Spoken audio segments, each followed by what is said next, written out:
Hello everyone.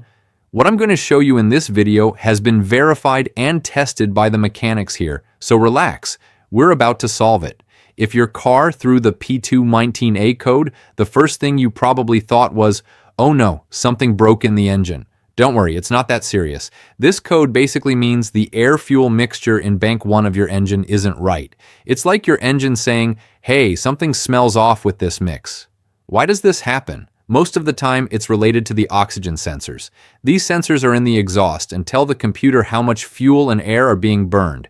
If the mixture is too rich, too much fuel, or too lean, too much air, the PCM detects the imbalance and triggers the P219A. Many mechanics note that the car can run perfectly fine even with this code active. In other words, you might not notice any jerks, black smoke, or power loss. Sometimes the code pops up just because the engine is adjusting the mixture while driving, especially after using a different type of fuel or after clearing codes with a scanner. Now, if you want to fix it properly, the first thing mechanics and forum users recommend is checking the Bank 1, Sensor 1 oxygen sensor, upstream. In many cases, replacing this faulty sensor permanently clears the P219A.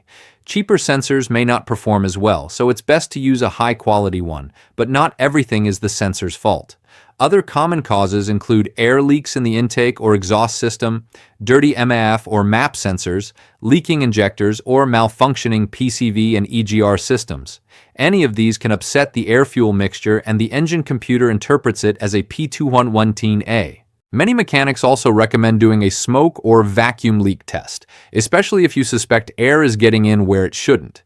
Even a tiny leak can trick the sensor and trigger the code, even if the engine runs fine.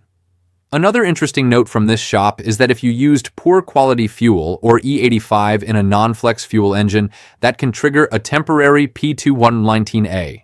In those cases, simply using good quality regular gas and driving a few miles lets the PCM adjust the mixture and clears the code.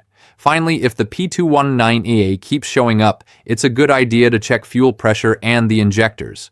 Sometimes the mixture is still off due to irregular fuel flow. Some people have fixed it by cleaning the injectors or using specific fuel additives.